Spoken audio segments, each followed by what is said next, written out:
上一期咱们讲到了瓦格纳包围巴赫穆特，众人都以为乌军是时候撤离时，泽连斯基却突然下令增援守军。今天咱们就来讲一讲增援的后续，如今都有哪些部队正在赶往巴赫穆特。2023年3月9号，俄军在各条战线上共计减员590人，还有5辆坦克、13辆装甲运兵车以及2门火炮遭摧毁。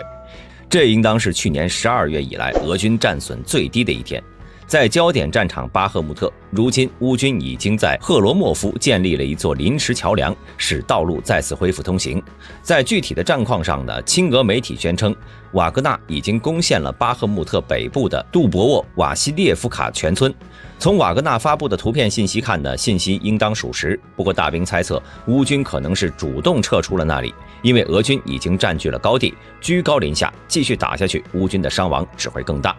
目前巴赫穆特北部那片废墟里被乌军布满了地雷，俄军的装甲车很难快速跟上。不过根据莫斯科网站3月6号报道，乌克兰的支援部队已经在路上了。乌军司令部在巴赫穆特地区组建了4个新的集团，以试图包围瓦格纳。瓦格纳头目普里戈金表示，乌军在斯拉维扬斯克组建了一个集团，是乌军67旅，第二个集团在塞维尔斯克，是乌军第81旅和第66旅，另外2个集团分别在恰索夫亚尔和康斯坦丁诺夫卡。从地图上呢，我们可以看出，普里戈金所称的4个乌军兵团在巴赫穆特的外围对巴赫穆特形成了反包围，其中核心正是瓦格纳在巴赫穆特围住的乌军。除此之外呢，目前乌军第80空降旅的先头部队已经到达了巴赫穆特外围，并且与俄军封锁城市守军退路的炮火展开了对峙。值得注意的是，这个第80空降旅是现今乌军为数不多建制完整的精锐部队。该部队之所以能够留到现在，大兵猜测是乌军司令有意保留的战略预备部队，为某些突发事件而准备的。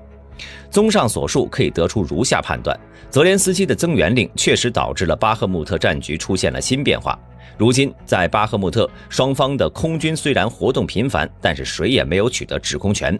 步兵对决成了最主要的作战方式，这是乌军的增援部队以步兵为主的主要原因。目前前线的总指挥是乌克兰陆军司令希尔斯基，他通过2次实地评估，选择以防守为主，部署巴赫穆特的援军原地待命，以巴赫穆特河为界与俄军进行对峙。由于进入春季，道路泥泞，很多重型武器无法通行，于是希尔斯基干脆以逸待劳。同时乌军还集中兵力强化对康斯坦丁诺夫卡、恰索夫亚尔、谢维尔斯克一线的防御。而相比于守城的乌军，俄军想要进攻，同样会面临重型进攻武器无法推进的问题，并且会付出不小的代价。不过就目前来看呢，在没有乌军主力部队开始大举反扑的情况下，巴赫穆特战局的走向对乌军而言并不理想。俄军方面也在3月10号再一次发动了对乌全境的导弹打击。据统计，在本轮袭击中，俄军一共发射了81枚导弹和8架无人机，包括28枚 KH-101、KH-555、20枚口径导弹、6枚匕首导弹、2枚 KH-31P、6枚 KH-591、3枚 S-300以及8架 Shell 136、131无人机。这次袭击至少花掉了俄罗斯4.4到5.8亿美元，是最近2个月以来最烧钱的一次了。据悉，乌克兰防空部队击落了31枚导弹和4架无人机，另有8枚偏离了目标。这次袭击再次导致乌克兰多地停电。值得注意的是，这次呢，俄军首次一起发射了6枚匕首导弹，为历来次数中最多的。看来俄军也在不断的优化战术组合，争取将有限的导弹库存尽量的发挥的好一点。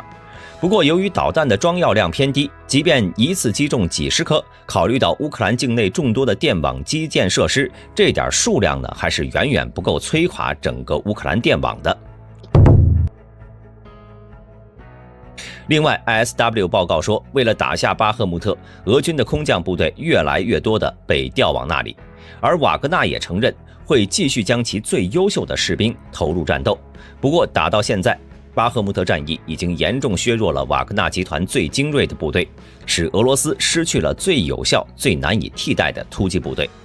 普里格金对此十分担心，称俄罗斯国防部正在巴赫穆特不断地消耗瓦格纳的士兵，使他的部队面临毁灭。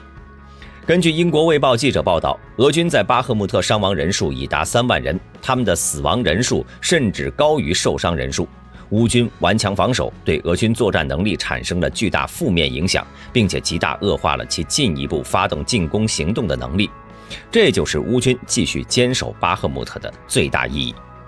不过对于俄军来说，攻占巴赫穆特是俄军的后续，在顿涅斯克州进一步推进的必要条件。可如今呢，仅仅是为了争夺一个巴赫穆特，俄军就已经遭到如此惨重的损失。即便是后续俄军真的占领了巴赫穆特，恐怕也没有多少实力再去前往顿涅茨克推进了。毕竟在攻占巴赫穆特之后，俄军就要面临乌军设置的3大堡垒区，也就是塞夫尔斯克、顿河君士坦丁诺夫卡、斯拉夫扬斯克和克拉马托尔斯克双子城等3大堡垒区。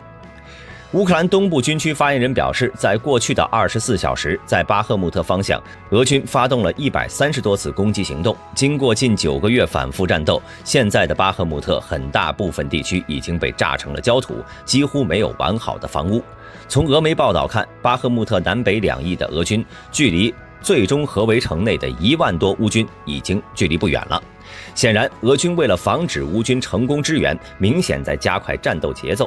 当然，你别看只有这最后几公里距离，就以为几个冲锋就可以直接冲过去形成包围圈。如果乌军决心死守，俄军的攻击速度不会很快。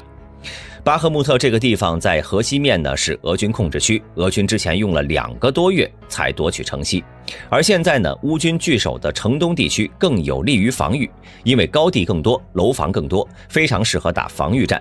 俗话说得好，一鼓作气，再而衰，三而竭。一旦俄军没能成功突破乌军的防御，剩下就是乌军的表演时间了。而在巴赫穆特之外呢，俄军再无寸进。在克里米纳方向，昨天俄军在内夫斯克进行了一次试探性攻击，恢复了穿越 P66 高速公路的行动，但在乌军的阻击下再次无功而返。而在克里米纳城南，俄军部队从比洛霍尔维卡以南发起攻击，也同样再次被乌军击败。与此同时，乌军还用导弹大炮摧毁了俄军的 BUK-M1、M2 地对空导弹系统。另外，近期还有一个新情况值得注意，在最近几天，美军公开的一个镜头显示，其在波兰的格丁尼亚港口停放着大量的美制 M1A2 坦克、M2 布拉德利步兵战车等地面装备。放眼望去，美军钢铁洪流气势如虹，这些装备呢，正是属于美军第1骑兵的第3装甲旅。如果乌克兰在战场失利，美军未必没有以志愿军的身份下场的可能。好了，本期视频到这里就结束了。大家认为巴赫穆特能守住吗？欢迎在下方的评论区留言。喜欢本频道的朋友，请点击下方的订阅按钮。我们下期再见。